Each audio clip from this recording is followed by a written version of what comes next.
Good afternoon and welcome everyone to the IMF's debate on the global economy. I'm Sara Eisen. I'm the host of Closing Bell on CNBC, and I am thrilled to be here in person at the IMF in Washington with a distinguished group of leaders to talk about all of the issues facing the global economy. Joining me is Christine Lagarde. She is the ECB president, managing director of the IMF, Kristalina Georgieva, the chair of the Federal Reserve, Powell, and from Indonesia, the Minister of Finance, Sri Mulyani Indrawati. And then joining us remotely, we've got the Prime Minister of Barbados, Mottley, who couldn't be here today, and she is in sunny Barbados. We're all jealous, and we're happy to have everyone here, the most powerful women in the economy, and Chair Powell. Welcome. So we came here today, and we thought we were going to be discussing this year the recovery from a brutal 2 years of COVID. And instead, we've got the Russian invasion in Ukraine. We have that influencing prices and inflation. We have a dramatic shift in policy, and we have some aggressive lockdowns in China. And all of that is distorting and depressing the global economic outlook. So maybe, Madam MD, if you could just kick it off and set the stage for us, because you did cut your outlook for the global economy this year, and it sounds like you're going to be cutting it more. So how much of a slowdown are we facing? It is quite significant. Last year, we were doing quite well, 6.1% growth.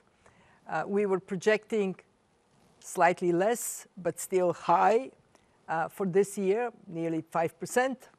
And then we got Omicron, first revision downwards, and the war in Ukraine, second, more significant revision downwards. Would there be more?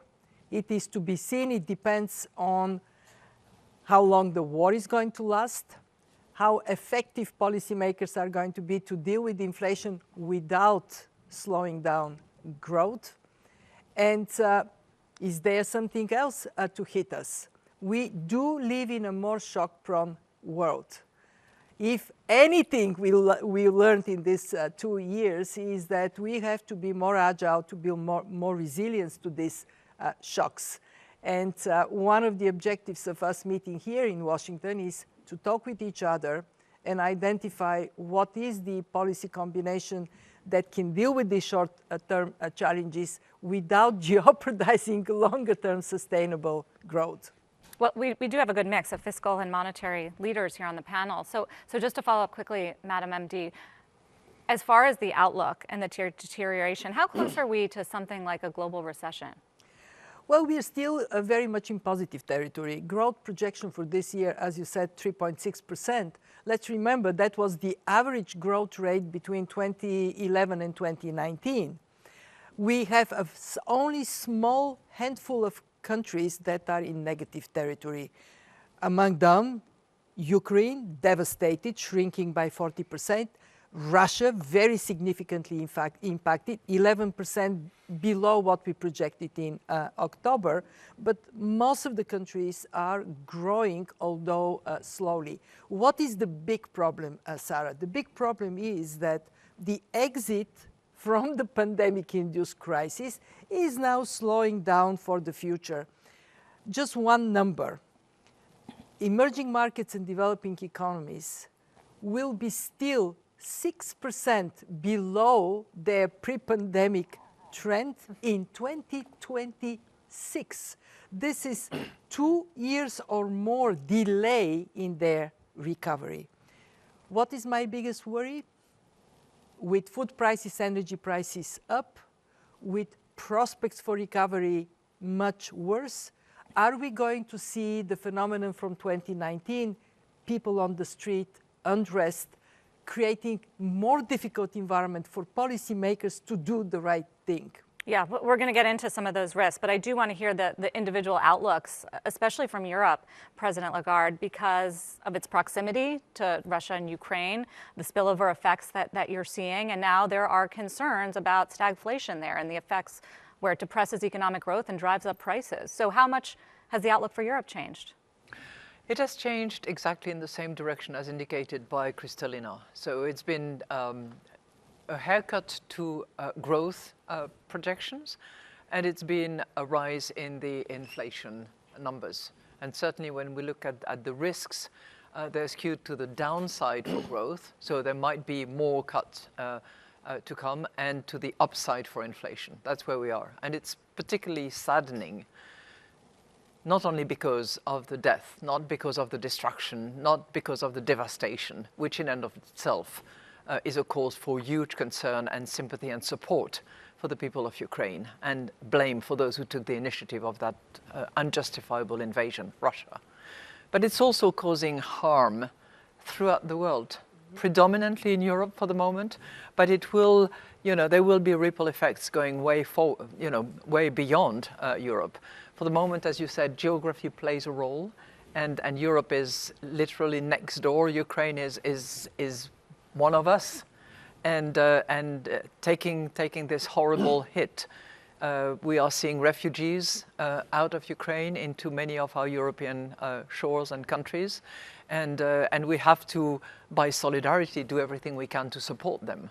That's the situation that we have at the moment in Europe. It is particularly saddening as well to see that the recovery that we were embarking on is being stalled to a certain degree by what is happening out there.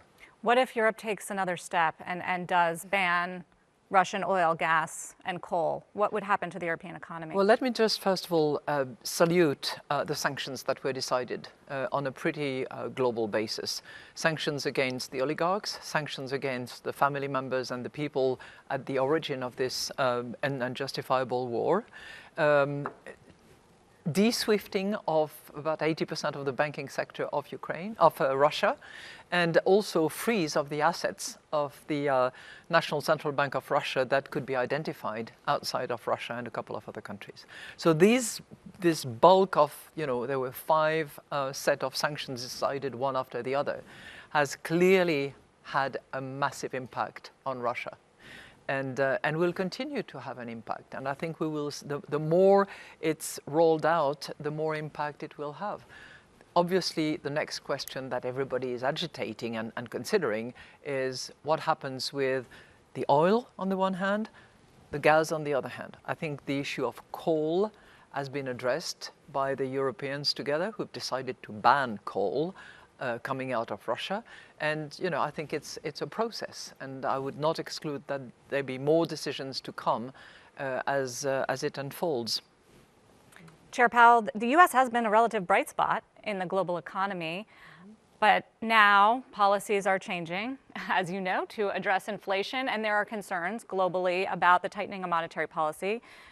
What's the U.S. outlook, and how are you feeling right now about your claim that we're not heading toward recession? I guess I'd start by saying that we are unified with our allies around the world in opposition to the invasion of Ukraine for no reason, and the human suffering that's going on there. And while these economic matters are important, there are very fundamental things at stake there that we want to keep in mind. So in terms of the U.S. economy, we are a bit more remote from the immediate effects of the war compared to Europe, for example. But we will be feeling them over time, and they will come in the form of upward pressure on inflation, further upward pressure, and a bit of downward pressure on output. But the U.S. economy is very strong, performing very well. By most forecasts, we'll have another strong growth year this year. The labor market is extraordinarily tight, extremely tight, historically so, and to the point where really there's an imbalance between supply and demand for workers. And of course, the big issue that we're very focused on is inflation, and getting inflation back down to our 2% goal. But if we start to slow materially in our economy, will you stop tightening, even if inflation is still above your target? Well, so first of all, you asked about a soft landing. Basically, that's our goal. Our goal is to get demand, use our tools to get demand and supply back in sync, so that inflation moves down, and do so without a slowdown that amounts to a recession. That's our goal. And I don't think you'll hear anyone at the Fed say that that's going to be straightforward or easy. It's going to be very challenging. We're going to do our very best to accomplish that. And it's absolutely essential to restore price stability. Without price stability, really, the economies don't work without price stability. We need that to have a strong labor market for an extended period of time. We need it for financial stability. So we must do that. The market has 3 50 basis point hikes coming at the next 3 meetings as of this morning. Is that reasonable?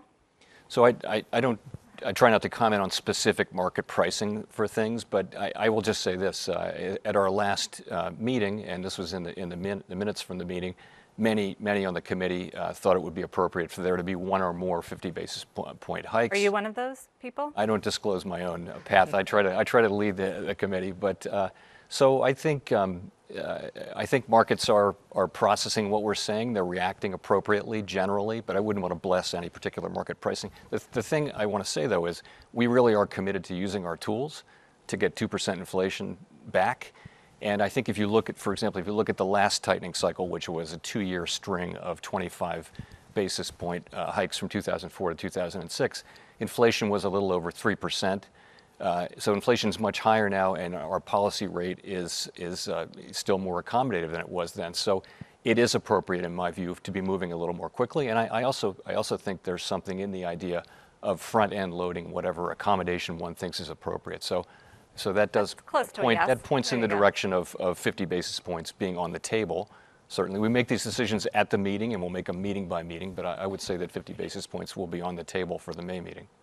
Minister Mulyani, are you more worried about what Fed Chair Powell is doing or about what we're seeing in China right now with these aggressive lockdowns because of COVID as it relates to your economy and the region and emerging markets? Well, United States and China, the two biggest economies in the world.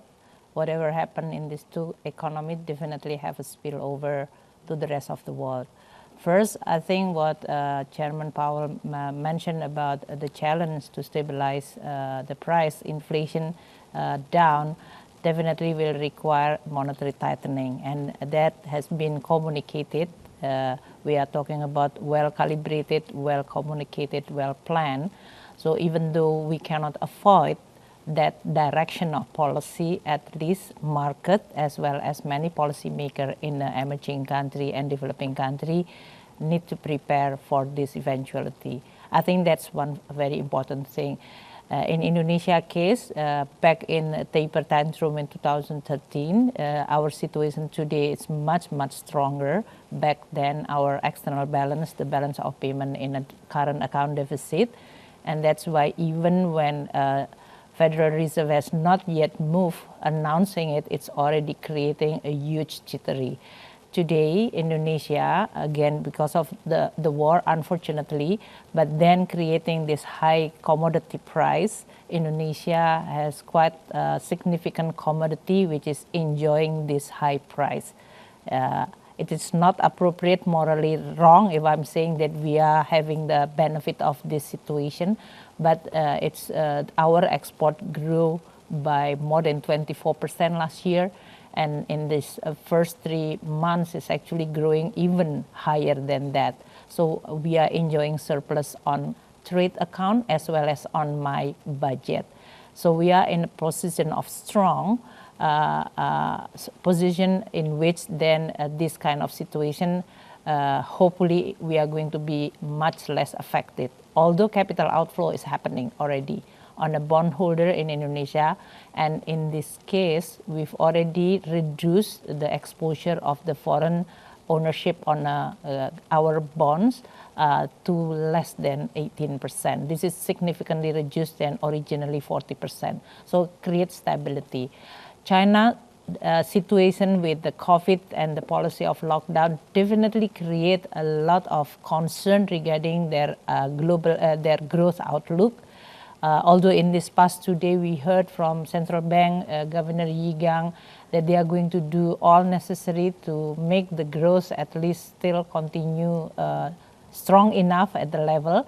That definitely also create a little bit comfort, but the implication is going to be very deep. I mean, in Indonesia, we implemented this lockdown when we have Delta variant, only 2 weeks, and it really erased the growth on the first quarter last year to almost to the negative territory. So I can imagine that if you prolong this kind of lockdown, it will definitely have a huge, especially for a city as big as Shanghai in this case. So within that concern, we are not comparing which one is actually having a bigger impact, but these two very important countries will definitely have a huge impact for many developing and emerging countries. And this is on top of still very difficult recovery for many countries in the world from this pandemic. Although Indonesia output is already surpassing the pre-pandemic level, so we've already 106% above the pre-COVID level. But Indonesia is a few cases. Many is actually struggle, as Kristalina mentioned, they are still under the pre-pandemic level. Do you have a sense of how much the China lockdowns, especially Shanghai and Shenzhen that we saw, are holding back supply chain even more at this point? Well, that's definitely, I mean, they are among the biggest port, and for Indonesia, as well as in Asia, I think China demand for many commodities very, very important. So either this is going to be disrupt the supply chains within China, that is have the repercussion for the rest of the world, or in this case have a direct impact in terms of the demand for commodity and other raw material. So that is really a concern.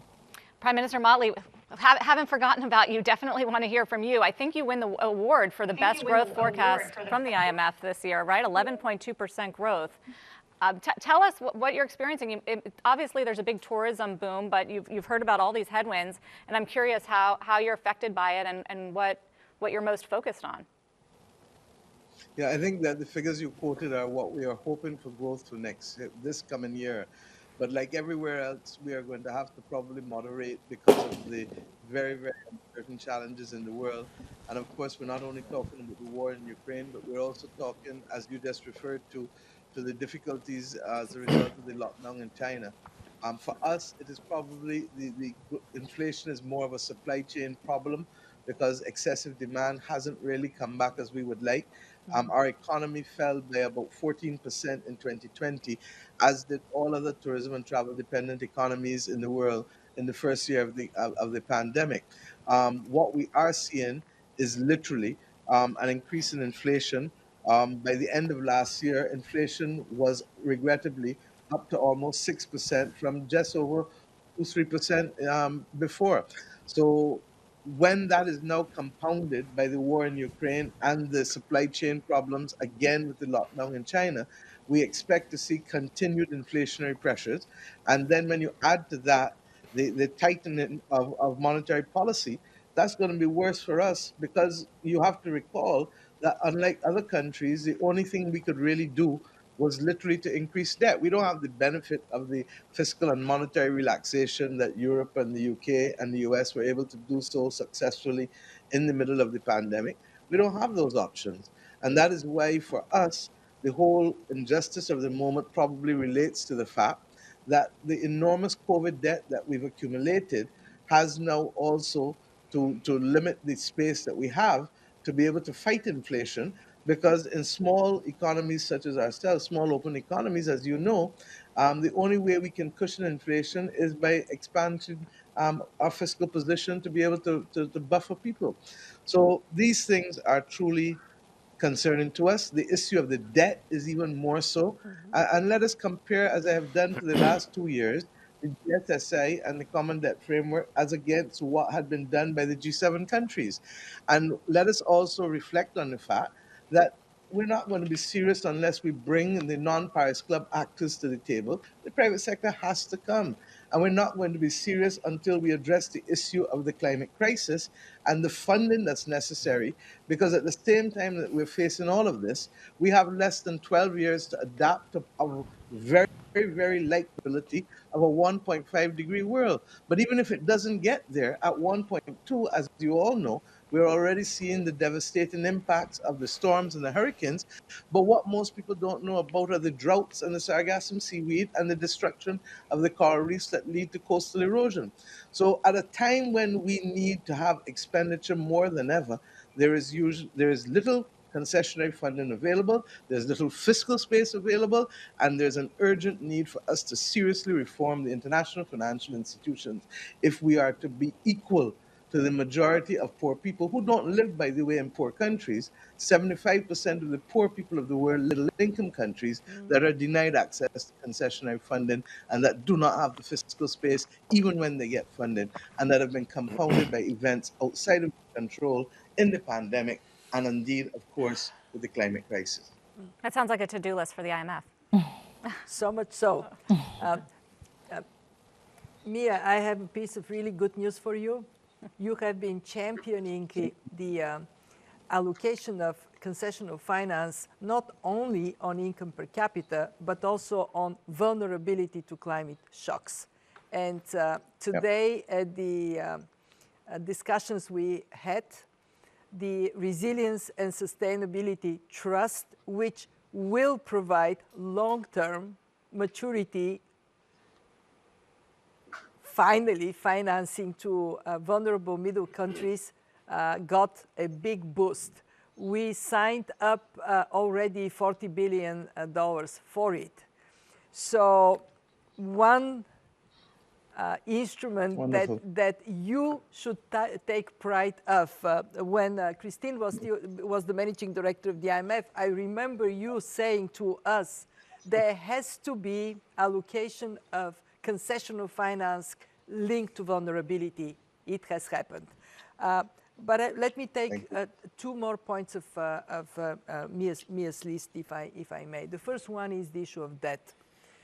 In 2020, debt levels have jumped for an understandable reason, to put a floor under the economy.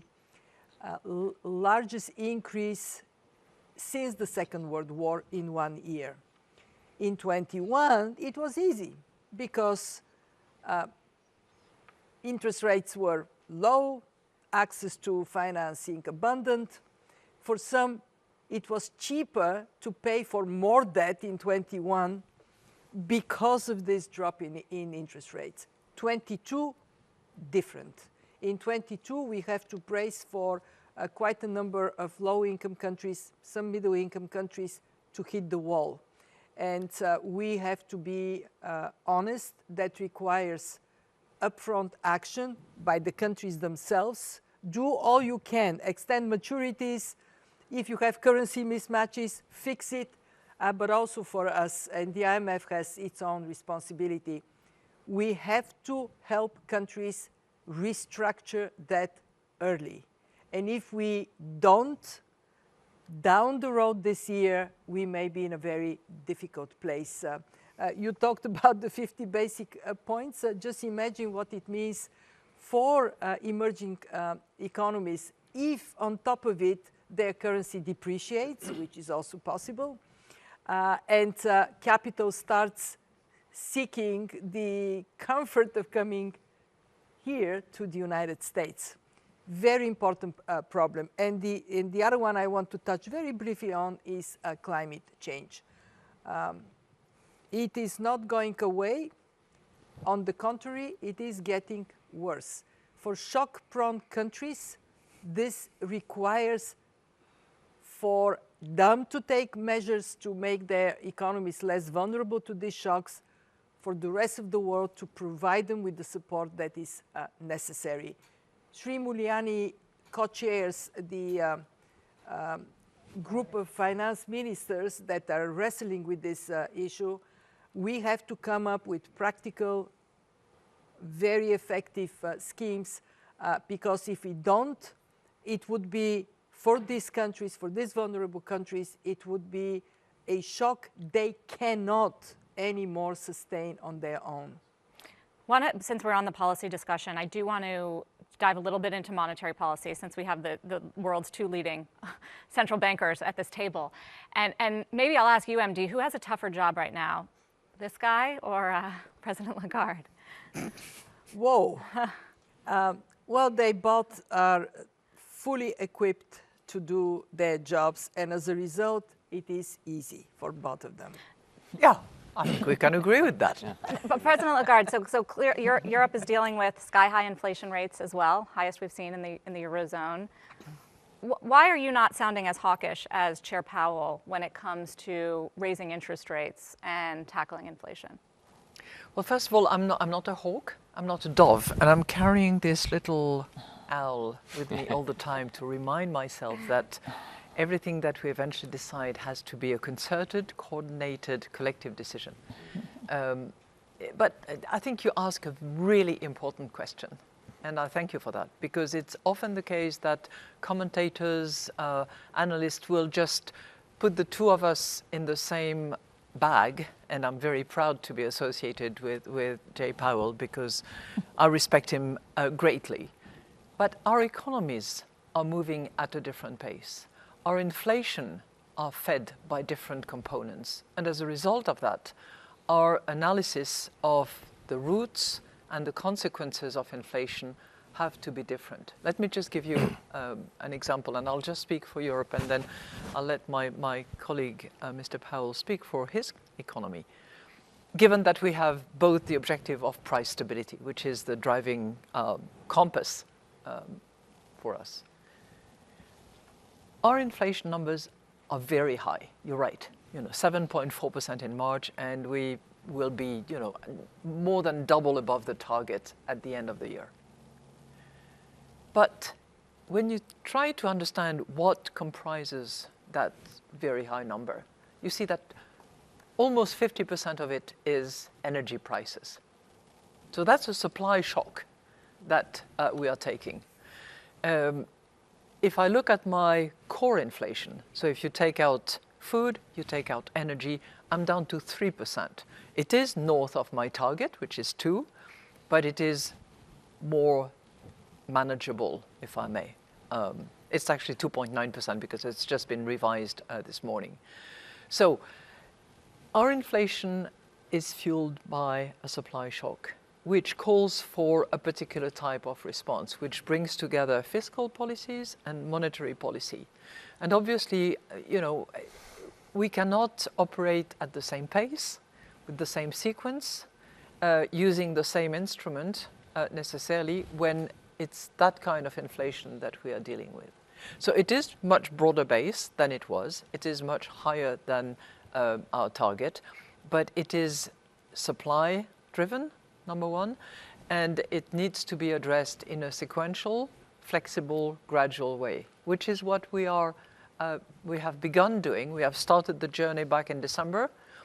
We have reinforced that position in March, and we will have a new set of fresh data in June, which is when we have our next Monetary Policy Governing Council, at which point we will have to determine when we stop net asset purchases in the course of the third quarter, of course, but when in the third quarter? Is it going to be early?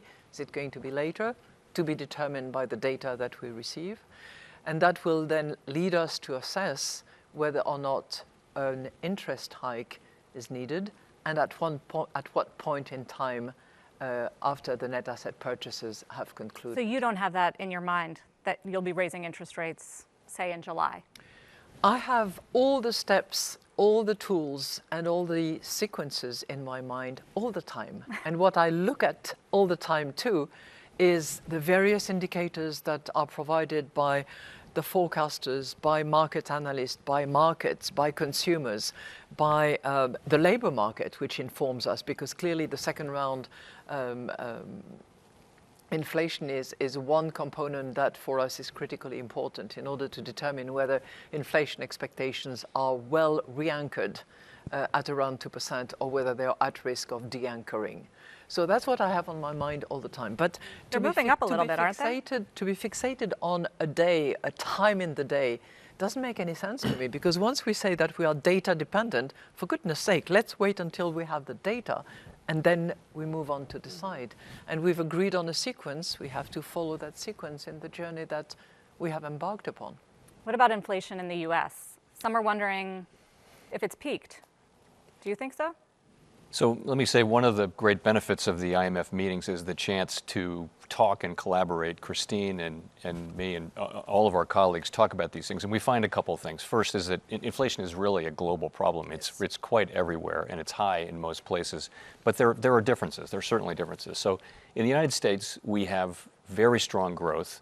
and we have higher inflation, we have higher core inflation than Europe does, for example. We also came into this, Europe has struggled more than we have with low inflation, well below target, had a much lower policy rate. So we have a different level of underlying inflation. So they're just differences. And of course, we all serve domestic mandates.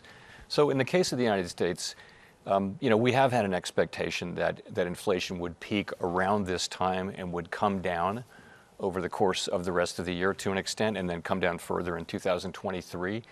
These expectations have been disappointed in the past, and so now we're really in wanting to see actual progress. It may be that the actual peak was in March, but we don't know that, and so we're not going to count on it. And we're also no longer going to count on help from supply side healing. We're gonna if we get that, that'll be great, and I think that would be enormously helpful in having a soft landing. But we're really going to be raising rates and getting expeditiously to levels that are more neutral, and then that are actually tightening policy, if that turns out to be appropriate once we get there. But isn't it going to be hard to control inflation through tightening when a lot of it is coming from the fact that Russia and Ukraine are major exporters of so many commodities that we need? We don't know how long this war is going to go on. We don't know how long China is going to be seeing these rolling shutdowns and therefore more supply crunch. Isn't it going to be harder than normal to get a handle on inflation through your policies? Yeah, we of course can't affect supply side issues. We really can't affect much food and energy prices either in the near term. So it comes down to what we can do is our tools work on demand. But we have a job to do on demand, and I'll go point to the labor market. There are substantially more job openings than there are people who are unemployed. And if you take total employed people plus job openings, that's demand for labor. If you look at the size of the labor force, there are more than 5 million more demand than there is supply. So we've got a demand-supply imbalance in the labor market and elsewhere in the economy. It's clear, and that comes from a number of things, including fiscal policy, including what we did at the height of the crisis. So there is a demand job to do, but you're right, we can't fix supply-side problems. Do you need the stock market to be lower to impact demand? I never would point to one particular price or asset or class of assets, but generally the way our policy works is we control one overnight rate, plus the balance sheet also has some effects. And that affects broader financial conditions, and that includes asset prices, include credit availability, risk spreads, all kinds of financial conditions.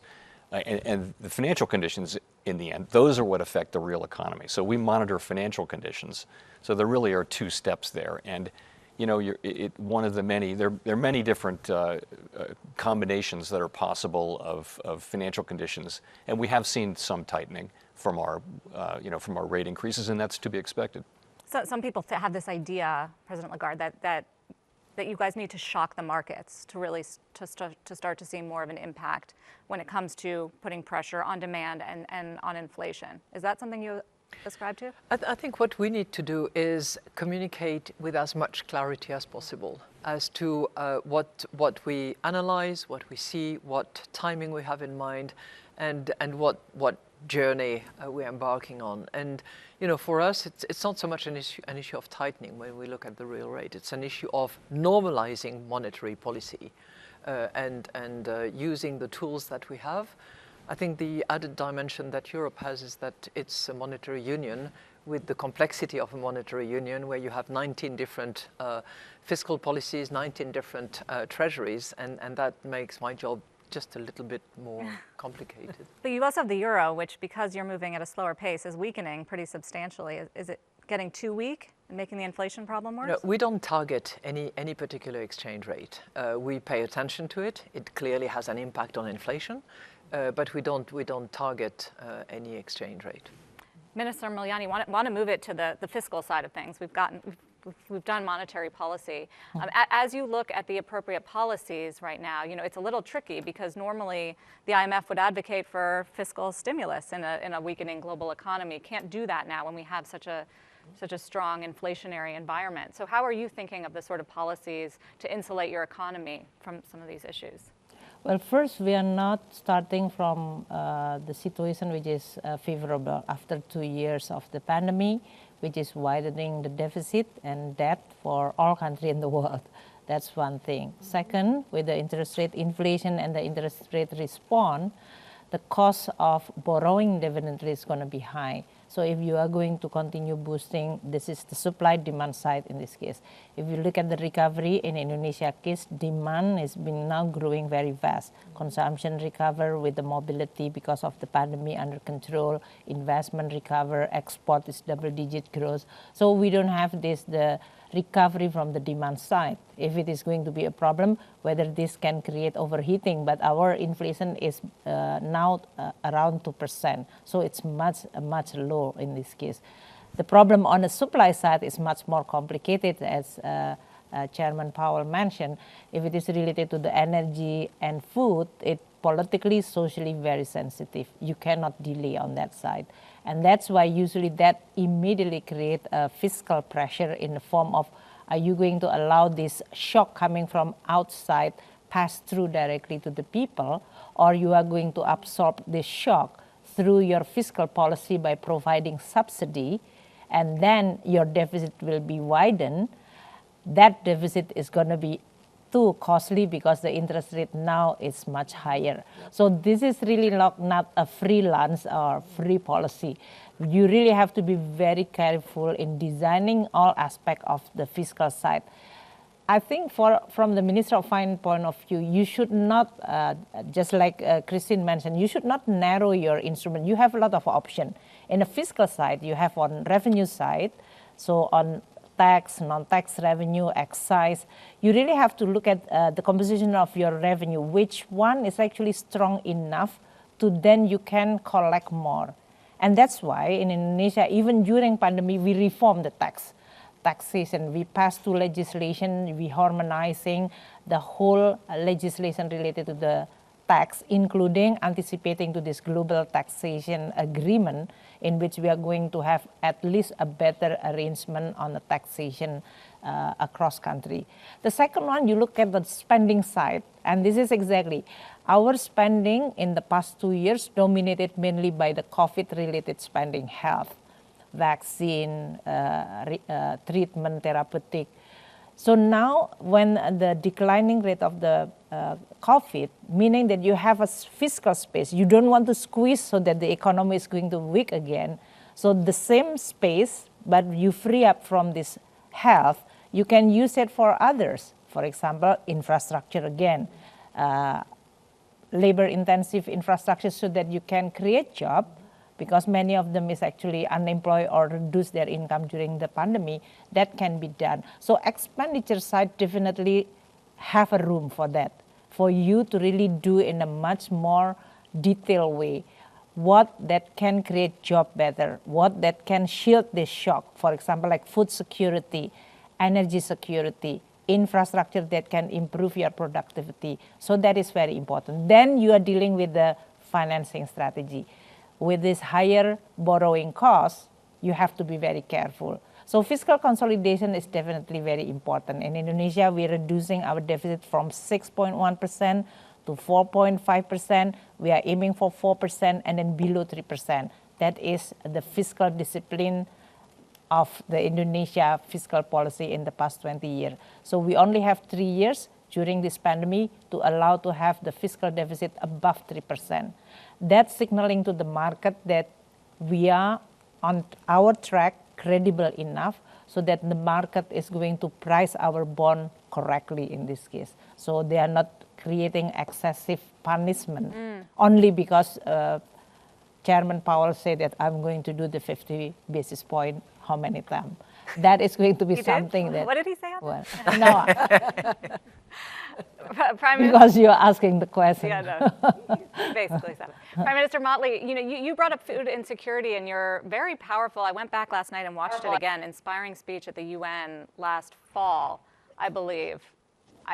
That was before any of this got so extreme because of the war in Russia. So I'm curious how you're thinking about it now, and what sort of solutions we can look at. Well, the truth is that all of us have had to go into a situation where we've put measures in place to boost food security, food and nutritional security. In the Caribbean community, we've set a target, which was there before all of this, of reducing imports by 25% by 2025. And we have an agricultural investment conference coming up in Guyana, which is the lead country on food security for us in the Caribbean community.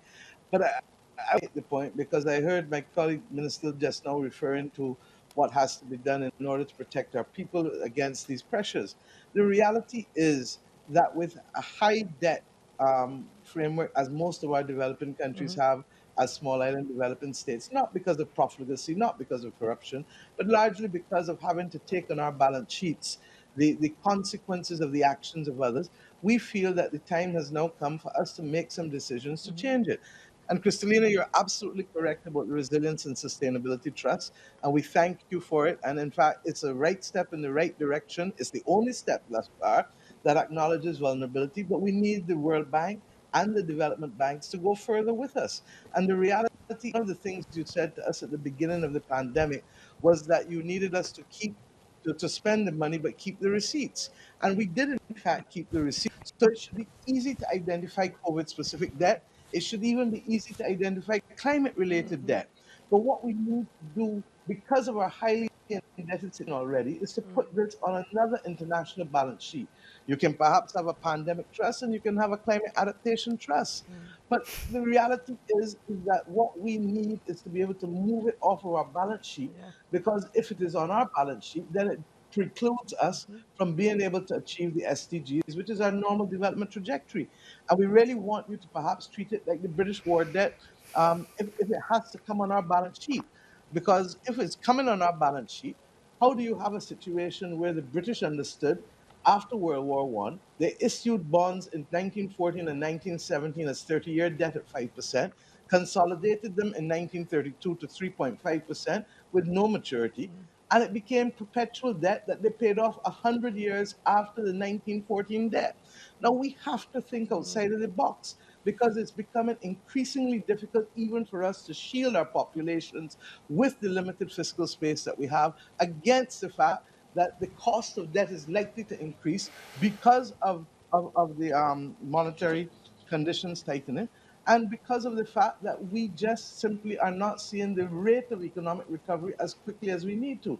Now, we're confident that tourism recovery usually can come back and bounce back quicker than most, but what is happening with the increased fuel costs will affect the cost of flights, will affect also how people view where they want to go. And you have to ask yourself, and Christine, you're perhaps better in a position to say this, is there still a strong appetite for travel in Europe, given what is happening with the war in Ukraine? And I just hope that we can take the bold and brave decisions necessary, because too many people's lives are at stake. And quite frankly, it cannot be a unidimensional conversation either about what is happening in Ukraine alone. We are totally sympathetic. But what's happening to the people in Tigray? What's happening to the people in Yemen? What's happening to the people elsewhere that are also on the verge of a humanitarian crisis, if not in the midst of that crisis already? There's a lot there. A few questions? I think you can. I think Mia is totally right, and I think that we should acknowledge that all wars are horrible, are human tragedy, are causing devastation and economic harm. All wars, and this one is no different, and it is self-inflicted by Russia in a determined and totally unjustifiable way. But all wars are to be stopped. You're completely right. And consequences of war, when you look at Afghanistan, for instance, that's another place where clearly the consequences of wars and years of wars are hurting people and hurting women more than anything else, actually. MD, did you want to respond on the debt question? When the IMF was created, the main objective was to help countries correct domestic policies that are undermining their opportunities to grow and create employment. Today, what Mia is saying is we live in a world in which there are exogenous shocks that are harming countries and are putting them in a position in which on their own they simply cannot handle it. And the question in front of us is, how do we recognize that it is not bad governance, it is not bad policies, it is a climate shock, a pandemic, a war that is dramatically impacting a country, and what is the role of international institutions to be a corrective force in that regard. During our meetings this time, this issue of what is the role of the IMF in a world of multiple shocks, some of which are because of the evil of man, some of which are because of Mother Nature, but they are devastating countries to a point in which they simply cannot pull themselves out. This is one issue, and Mia is right, we have to work on identifying instruments. We are looking into our debt for climate swaps, a possibility. We haven't advanced it enough. It is still in the universe of retail. In other words, I would do it for you, for your project. We want to move it to performance indicators and the world of wholesale. In other words, we do programs with a country like Barbados. The second issue, though, is that not all problems are exogenous. We still have plenty of problems that come because of poor judgment, bad governance, corruption. When Christine was the managing director here in 2018, early 2019, in these good days that we almost forgot existed, she would say, when the sun is shining, fix the roof. Mm-hmm. What we are now discovering is that many countries did not fix the roof when the sun is shining. Now it is pouring. Well, maybe now we get to fixing the roof. I would strongly argue that there are many countries where structural reforms related to transparency, improvements in governance, can significantly improve image, attractiveness for private investments and performance. Indonesia has done systematic reforms that took Indonesia now to be in the small universe of countries, emerging market countries, that have caught up with their pre-pandemic level. And I think for us, we should not shy away from the issue of good policies mean better lives of people. You mentioned the role of the IMF. You know, there is this bigger question right now about the role of globalization in general and the onshoring of manufacturing and supply chain. And it started with COVID, or maybe even before that, and really got exacerbated by this war in Ukraine. And obviously, Chair Powell, there are going to be ramifications of this for growth and for inflation if we are, in fact, in a world where globalization is going in reverse or even dying. What do you think? Well, that is certainly a possible outcome here. I think you've seen questions about globalization, and this series of events around Ukraine certainly has the possibility of leading to a more fragmented political situation and economic situation. You saw Secretary Yellen's speech this week about looking to, I think she called it friendshoring. So I think there's a lot of thinking going on like that. You know, the globalization that we had benefits to it, and it had cost involved in it. And you know, these are really questions more for elected governments, I would say, than they are for a central bank. But there would certainly be a different world. It might be a world of perhaps higher inflation, perhaps lower productivity, but more resilient, more robust supply chains. If we were to have, I mean, the supply chains that we had were very efficient, but quite fragile, it turned out. So. And I think it's not clear that we're seeing a reversal of globalization. It is clear, I think, that it's certainly slowed down, and it may go into reverse. I don't know. Is that? I mean, clearly Europe's thinking about it in terms of security and things like energy and dependence on that sort of thing. Do you think we're going in reverse? No, I think we're going to revisit the terms of trade and who we are trading with, and on what principles we are determined to continue trading. And reorganizing supply chains. And, you know, for once, I'm quite happy to actually plead for the case of Europe, because there's always Europe bashing now and again. And I think that the work that we had to do over the last 70 years And the adjustment that we had to make, moving from a small group of 6 to now 27 countries, which are all members of this, single market where goods, capital, and people move freely, has been a laboratory of a different kind of trade. And it is not easy, let's face it. There are countries sometimes that are drifting, that would like to operate slightly differently, but where the governance, the rule of law, the principles by which we abide when we join the club keep us together and keep up on track with those key principles that we respect. So it is a bit of a laboratory, and I would hope that as we re-examine and revisit globalization, which has provided a lot of good in and of itself, we can use that experience to see how we can enforce, how we can govern, how we can make sure that everybody is included, that we don't leave some by the side of the road, but we try to be together and make sure that it is inclusive. I know it's something you're thinking about a lot. I mean, yes, maybe it's a taboo topic to talk about at an IMF World Bank meeting, but this idea of the fragmentation, of what's happening geopolitically and the alliances that are forming and how that's going to drive the underlying free movement of trade and people and capital. We are living in a multipolar world, and that has already led to some frictions and some shifts in trading partners. But I am in the both of those who say we are so integrated, and if you make a list of the problems that no one country can resolve on its own, it's a very long list. We have to find ways to work together. So what is the question? Are we going to evolve in blocks that are closed and function independently from each other?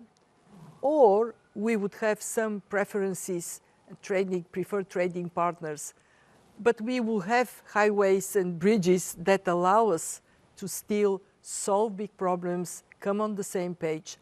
What was so interesting today in our discussions was how strong the voice of we have to work together was in the room. And it was especially emerging markets and developing economies that said, hey, we have achieved so much because of this integrated global economy. It is irresponsible to make the world poorer.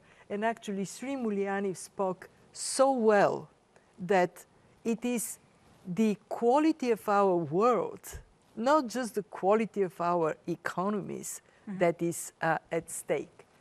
But it is more difficult, and it makes my job even more important in finding place for all of us to agree. You probably have heard the story of communiques not materializing.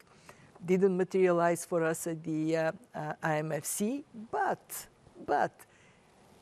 if everybody agreed on the substance of the policy conclusions and recommendations, everybody. And then we had one member that said, well, but you're saying something else there that I don't agree with. It is very, very early, in my view, to go and buy a coffin for globalization. Not that yet. That's quite a statement. Minister Mulyani, curious about your take and whether you find yourself in sort of an awkward position because of the close trade ties with China and proximity there, and then obviously the relationship with the US, and also as the chair of G20 in the developing nations there, how you sort of weave all of this together. Well, all emerging country, developing country, or from developing country to become emerging country, they usually can achieve those level of progress because they were open. They are also integrated with the global economy. Yeah. So when Christine was in the IMF, I think telling about the globalization has reduced a lot of poverty, and that's why what we are aiming, or the focus for many countries, is how you are going to prepare the foundation of your economy, whether this is on a policy level, institutional level, as well as the practice of the business that need to be competitive so that you are going to be able to have this efficiency, productivity, and then improvement on the livelihood of the people. Now it's changed. The language is no longer about efficiency, but all on security, talking about reliability. So even I think we just heard from Chairman Powell that if that is at the cost of efficiency, be it maybe. Now, that's really maybe creating a huge impact for many developing country, emerging country, who they, in this case, enjoying this improvement as well as the progress in their economy and prosperity through globalization, through trade and investment. And this is no longer become the instrument. Now for Indonesia, because we are big enough country, the biggest in the ASEAN economy, and of course in terms of the trade partner, investment partner, United States, European, Japan, and China, they are all the biggest partner for Indonesia, of course. Within the ASEAN, we have, for example, with Singapore. So the choices is there. And we enjoy this because we know that the world following and implementing the global rule, even though it's not perfect. If you talk about WTO, there is here and there, but we know that there is a rule as a baseline in which we will play based on that. And that's exactly what holding all of us, the world together. Yeah. Now, if a country can violating international rule, or in this case that we no longer trust this rule can secure or providing safety and security and certainty, then the world is actually resetting. It's totally different. And this is historical in a way, because the world enjoying huge progress in terms of prosperity. If you look at declining of the poverty rate, improvement in the human capital index, infrastructure development, they are all because we rely on this goodwill, trust, and building this rule for all countries in which then we can rely. I'm not saying it was proper. It is not. No, it is not. That is always like, Yep. but it served well, or at least it served all the member countries in this world to actually rely on those kind of mechanism. Now, I think it's shaky. And that is exactly maybe what is the highest risk for any country to design their own policy. What does it mean for Indonesia? Should we like self-sufficient in this case? For Indonesia, it could be, because we are big, we have a lot of land, we have fertile land. So we do have like the food security, energy security, we have coal, we have oil, we have gas. But not all countries have this kind of luxury like us. And so should we not care about others? That is not really, I think, the right, morally not right, as well as from the interests of the global economy, it is not also right. We're tight on time. We have 1 minute left, but I do want to hear really quickly from everyone, including you, Prime Minister Mottley. I sometimes get the best answers as a journalist when I ask people what we're not paying attention to, what the media or the world is not focused on. So I'll ask you just very quickly, either an upside risk or a downside risk as it relates to the global economy, what we're not paying close enough attention to, and what you would flag. And Prime Minister Mottley, put you on the spot and go to you first. I'm saying that there's an absence of global coordinated political leadership. The G20 is not representative enough, and we don't have the political will. The problem is not with the people who you have in the studio for the most part. It's not the heads of the institutions. It's the absence of countries to act in a coordinated way that will relieve the pressure. We saw it in the pandemic. We're seeing it with too many other issues, and hopefully we can get the sense of urgency of the moment impressed on all of us globally, such that we can avert the worst. Minister Mulyani, what about you? Well, I think as holding this presidency of G20, what is remarkable given this tension, all countries that we consulted, because G20 is based on the consensus, all countries that we consulted, they believe and they also want that the cooperation and collaboration and coordination, what Prime Minister Maya mentioned, is actually the one that they want this to be preserved, regardless differences. So amazingly, what we are thinking it's supposed to be safe and preserved, and what the reality that we are now facing is actually quite a big gap. So our responsibility holding this presidency is try to continue making this goodwill of collaboration and cooperation. Try to save a piece of the world's most important asset, that is coordination and collaboration. Will Putin be at G20 in Bali this year? Well, we invited, because inviting the head of state cannot be like, oh, tomorrow we are going to have a G20 and then they just send. We invited like back then, and it's already now all the country in the G20 received the invitation. In terms of the arrangement of the meeting itself, just like what we have yesterday, it was not easy, but at the end they are all in the same room. But if you don't agree and you want to express this politically, like Christine, he walked out. So that's another expression of the politics. But it doesn't prevent us to talk about the substance, which is important, not only serving the G20, but also for the rest of the world. So it should be manageable and doable. Chair Powell, what are we not paying enough attention to? So I'll tell you what I'm thinking about, which is, we had this economy that was, very low inflation, very low unemployment everywhere in the world before the pandemic. Then the pandemic comes in and really knocks everything sideways. Then we have this remarkable, particularly in the United States, response, incredibly fast recovery, faster than anyone hoped. And then we have inflation. And so that's a lot right there. And then we have a war. And now we're realizing that COVID is still really with us. So what I'm thinking about is a couple things. One is, how is this, are we going back? Probably not, to the old economy. What's the new one going to look like? The other thing, maybe more pertinent to your question, is in the middle of this is a labor market in the United States where people can get paid well. It's too hot. It's unsustainably hot, but notwithstanding that, it's a very, very good labor market for workers. And it's our job to get it into a better place where supply and demand are closer together. But I'd say that's how I'd respond. In the upside category, risk, you're saying wages are good, people can get jobs. I think there's a lot to like about the U.S. labor market, but I'd be the first to say, though, that it's not sustainably hot. But I do think with our tools, we can get supply and demand better aligned. President Lagarde, what about you? What should we be paying more attention to? I think of two things. One is what I would call the green swan.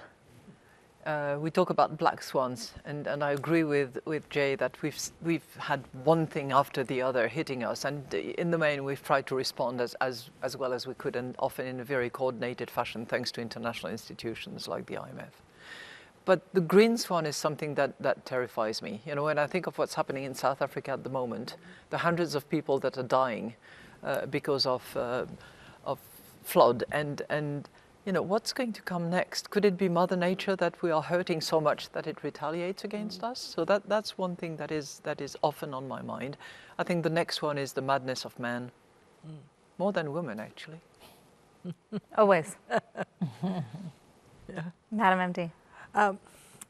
I think we are not paying sufficient attention to the law of unintended consequences.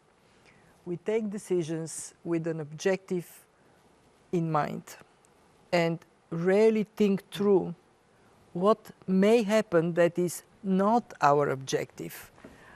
And then we wrestle with the impact of it. Take any decision that is a massive decision, like the decision that we need to spend to support the economy. At that time, we did recognize that may lead to too much money in circulation, too few goods, but didn't really quite think through the consequence in a way that upfront would have informed better what we do. And I subscribe entirely to what Christine said about climate shocks. We are already out of time. And the fact that whenever something hits us, we forget about this other crisis is incredibly troubling. The fact that we are, I'm sorry I'm going on here, but I'll finish in a second. We act sometimes like 8 years old playing soccer here is the ball, we are all at the ball, and we don't cover the rest of the field.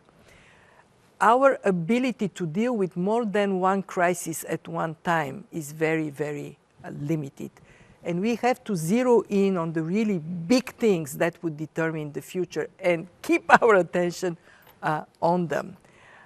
When the war started, my daughter calls me a week later and says, "Mom, what happened with the pandemic? It disappeared from media, we didn't pay any attention, it is still with us." So we have unintended consequences of actions, and we have insufficient attention to cover the whole field. Well, we've covered a lot today in this discussion, so thank you all so much for your time and your candor and taking my questions. And thanks to everybody who tuned in as well. Have a great afternoon. Thanks for being with us.